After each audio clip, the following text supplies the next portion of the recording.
morning, Mets fans, and welcome to a Monday edition of Driving with Mr. Met. I am Mr. Met, and this is a new look. Yes, good catch. This is a new-looking dashboard because this is a new-looking car. I had some issues with my old car last week. That's why I wasn't in on recording videos on Thursday or Friday of last week.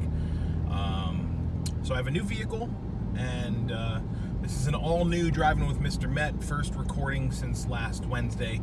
I want to chat real quickly about the brief two-game set from the weekend that was rain-shortened with the Marlins, and I want to talk about, more importantly, some of the roster moves that the Mets are going to have to make this week with a few personnel changes that are coming very soon for the New York Mets.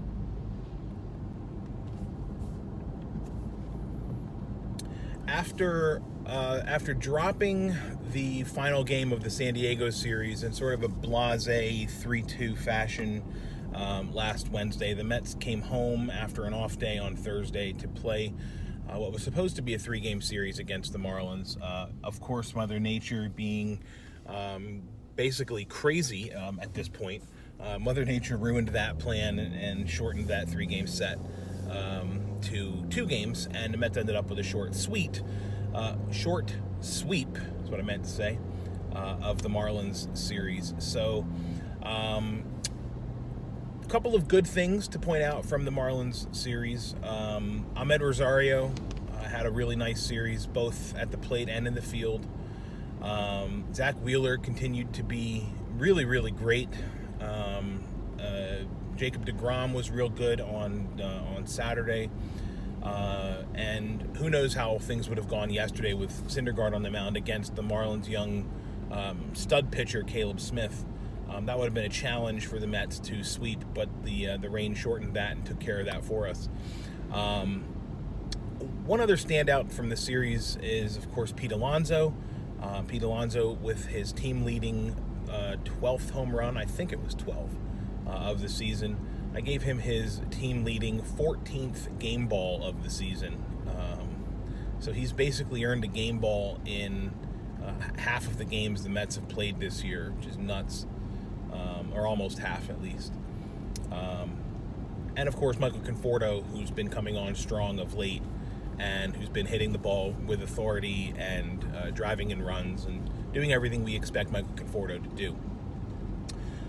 The other person I want to talk about, and this is a good segue into where we're going this week, and the other person is J.D. Davis. J.D. Davis got his first start in a couple of days and made the most of it like he has been doing all season. He had a few hits.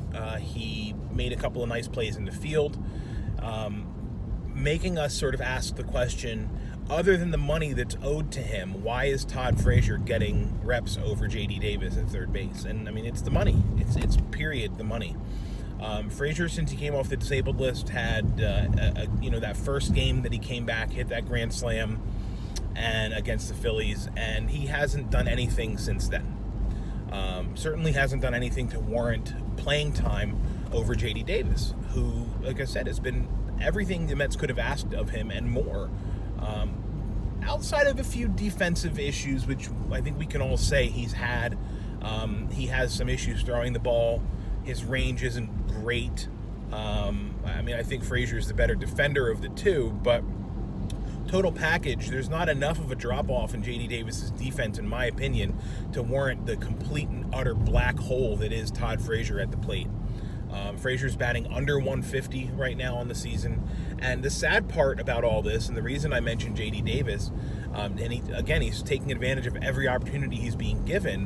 The sucky part about it is he's got options, and he's going to end up demoted this week. And it sucks. And it's just like Dom Smith last week when he had to be sent down to AAA to make room on the roster.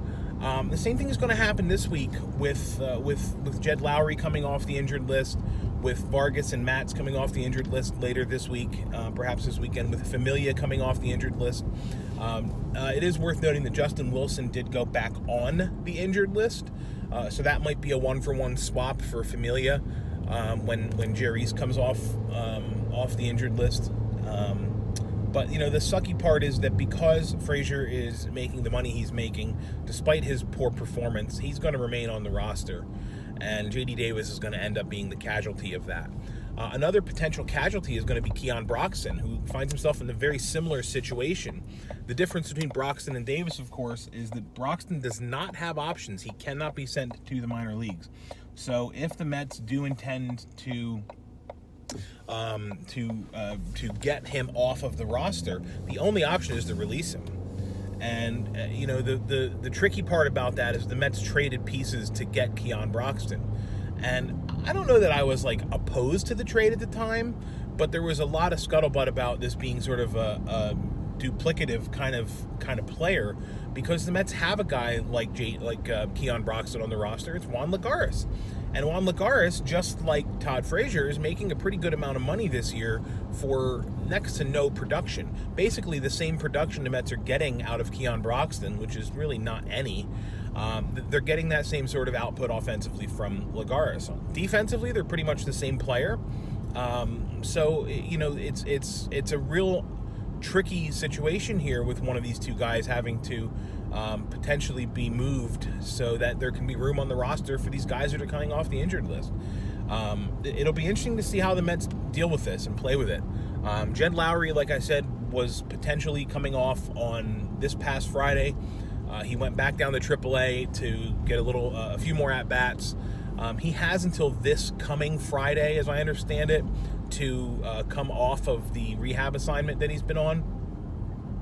So he'll be back this week.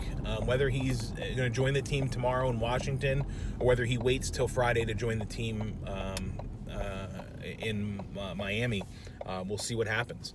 But, it's worth watching because he's coming off and somebody's got to move. So we'll see what the Mets decide to do there. We'll keep an eye on that this week. Mets are off today. As I said, they are traveling and are probably already in D.C. for a series against the Nationals. And this past weekend, the Mets had the Marlins, and they did what they needed to do against them. They won 2 of the games they played. The third one, of course, as I said, was rained out. The same thing needs to apply with the Nationals. So the Nationals are sputtering right now. They are losing games. The rumors coming out of the clubhouse is that the morale is real low and the clubhouse is kind of toxic. And this is an opportunity to prove that the Mets are the team that's going to come in and step on the throat of their beaten opponent. And it's been a problem with the Mets in the past 5 years or even more, where they haven't been able to do that. And they have right now. The Nationals are reeling, and the Mets need to go into D.C. and take at least 2 out of 3, if not sweep the Nationals, and really send a message that the Mets are not going to roll over in 2019. That the little skid they had earlier this season, over the last 2 weeks or so, is in the rearview mirror, and they're moving forward from here. Starting pitching is going to get itself together. Offense is going to restore itself back to what it was, and the Mets are going to start winning again. And who better to do that against than the lowly Washington Nationals?